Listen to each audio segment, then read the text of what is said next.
Hello everyone, good morning. আমরা এসেছিলাম গঙ্গারামপুরে।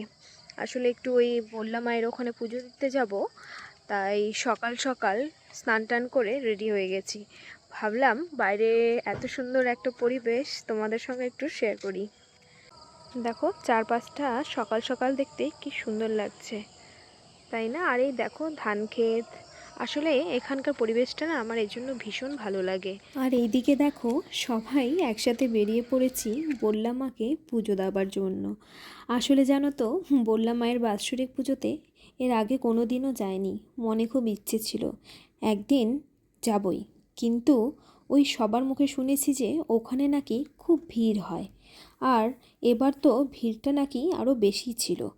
তবে জানো তো, মায়ের টানে মায়ের কাছে কিভাবে যে পৌঁছে গেলাম কিছুই বুঝতে পারিনি। আর জানো তো, মায়ের ওই রূপ যখন দেখলাম চোখের সামনে, নিজেকে খুব ভাগ্যবান বলে মনে হচ্ছিল। এর আগে অনেকবার আমি ওখানে গিয়েছি পুজো দিতে, কিন্তু এই সুযোগটা কখনো পাইনি। আর এবার যখন সুযোগটা পেয়েছিলাম আর হাতছাড়া করিনি।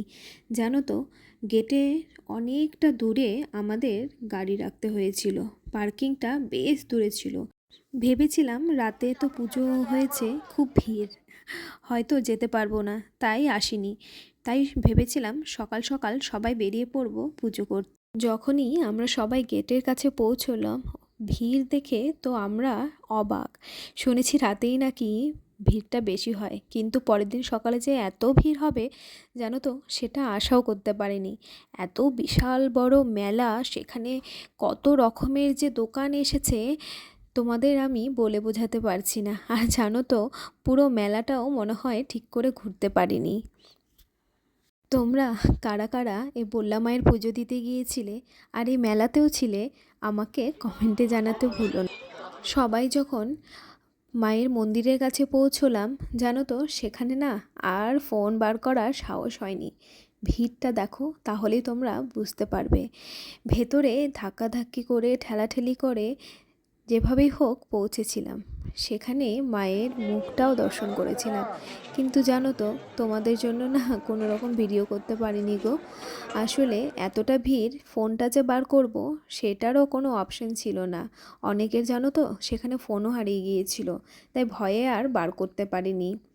তারপর সেখানে মায়ের পুজো টুজো করে বেরিয়ে পড়েছি। তাই পাশেই জানো তো মেলায় একটা ফুড স্টল ছিল, সেখানে চলে গিয়েছিলাম সবাই মিলে ব্রেকফাস্ট করতে।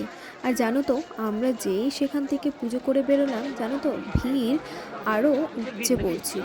প্রচুর ভিড় বেড়ে গিয়েছিল জানো তো।